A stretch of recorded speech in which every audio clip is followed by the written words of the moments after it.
Alright, welcome back. We are live. Thank you for checking out of today's episode of my channel. My name is Francis at ako ang inyong Bitcoin.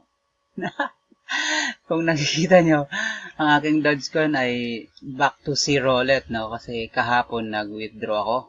At ito yung follow-up video sa previous video ko. Dahil papakita ko sa inyo kung pumasok na nga yung withdraw ko kahapon. So, punta tayo dito sa aking history.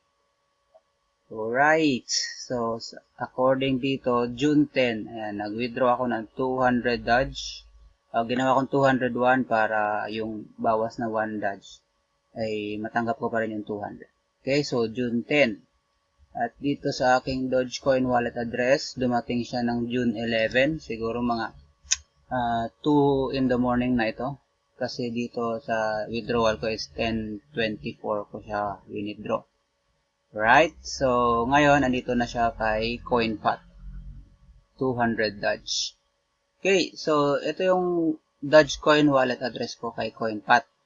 Kasi, kung ano yung withdrawin mo, dapat yun din yung wallet address na gagamitin. So, kung natatandaan nyo kahapon, ito ay 19 lang.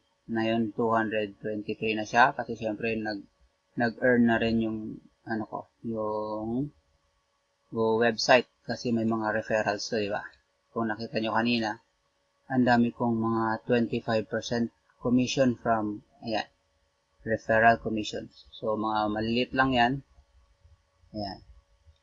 Okay, so, previous days, umabot na ako dito ng 450. Tapos, kinonvert ko siya to Bitcoin at nag-start ulit ako mag-ipon. Tapos, kahapon lang siya tumas ulit ng hanggang 200 kasi nga dun sa na-deposit kong 200 na Doge. Okay, so, balik tayo dito kay Eobot.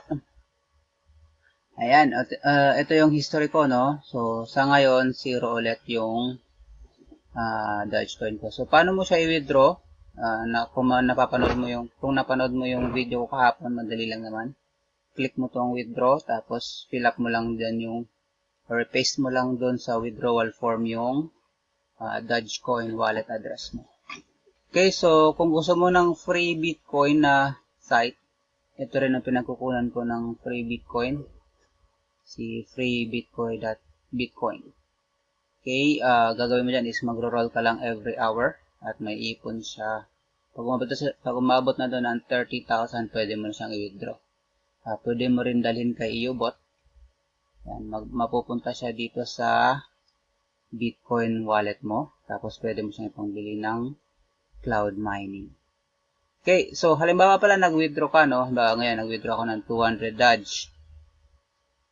Paano ko siya ma-withdraw papunta sa aking Coins.ph? Ang gagawin mo is, i-convert mo ito. Convert mo to Bitcoin para ma-withdraw mo siya papunta kay Coins.ph. Kasi ang kay Coins.ph na wallet mo ay Bitcoin lang, di ba? So, ayan, convert natin para makita natin kung magkano ang equivalent niya sa Bitcoin. Okay, wait lang ha. Loading lang yung site. Ganun lang naman kasimple, guys. Sorry, medyo matagalan pa to. So, follow-up video lang to, no? Kaya hindi ko nagagawin yung pag-convert. Okay, so thank you so much for watching. Kung wala ka pa na tong site na to, click mo lang yung nasa description ng video na to at mag-sign up ka. At message mo ako kung ano yung mga next step or panoorin mo lang yung part 1, part 2, part 3 ng aking video tutorial. Right, thank you so much guys for watching. At I hope marami kang natutunan sa video na ito. Kung nagustuhan mo, paki-like and subscribe. Bye-bye!